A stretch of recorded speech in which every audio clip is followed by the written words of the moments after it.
This is baby Napoleon. Napoleon is born in a normal family on a small island below France. He is like other normal kids, except He built difference, and he will change the world. Napoleon went to military school in France when he was 16.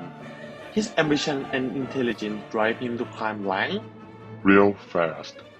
and when the French Revolution came, other monarch nations were dissatisfied, so the First Coalition War begins.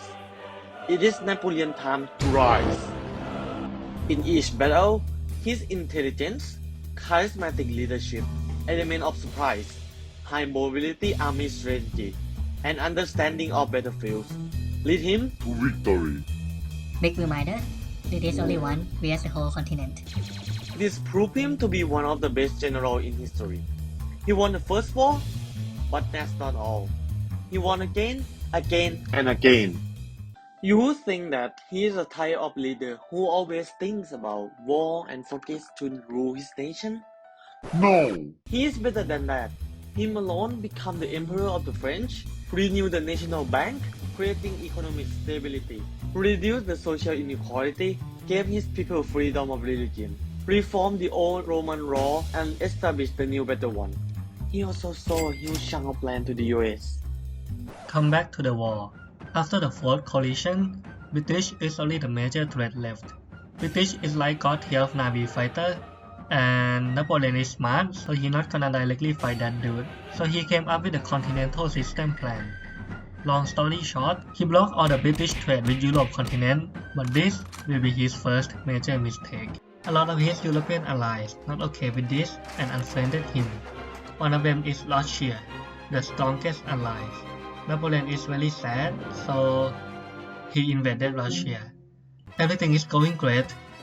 He pushed very deep into Russian territory. He can even control Moscow. But then, Winter is coming. the table has turned. Russia made a big comeback, and Napoleon can't do anything about it, except run for his life. He lost a lot of men and resources. This is Napoleon's first major defeat. All the European major powers knew about this. They can feel Napoleon's vulnerability, so it comes, the Sixth Coalition War. All of the European major power versus France. And this time, Napoleon has been defeated. Paris has fallen, and Napoleon has been exiled to a small island called Elba, and ruled there forever. The end. Just kidding. He went back to France, overthrew the new government, and reclaimed his throne easily. And guess who not okay?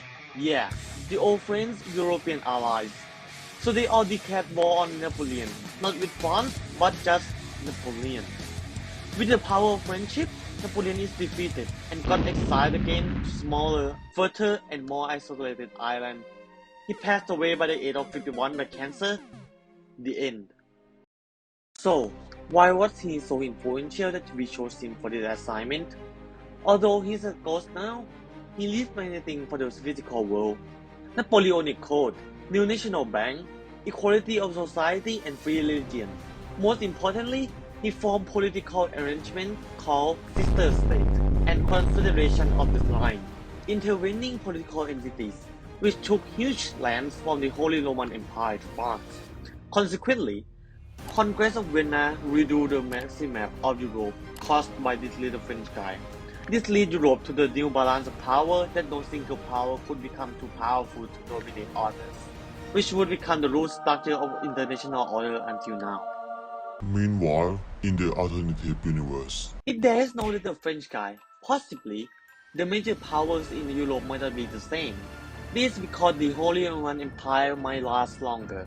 This means no concept of Europe, territories and borders might be different, which will affect the relationship and status quo in Europe, and it would change the scenario and outcome of the following events, such as World War I, World War II, and Cold War, and even maybe World War III, possibly. Moreover, the new US map. If Napoleon never existed to sell the large amount of land to the US would not be that huge. The smaller US may have fewer resources and have less influence to the world. They may never become a world superpower like we see today, and that free land would be available to infinite possibilities. And this is our question.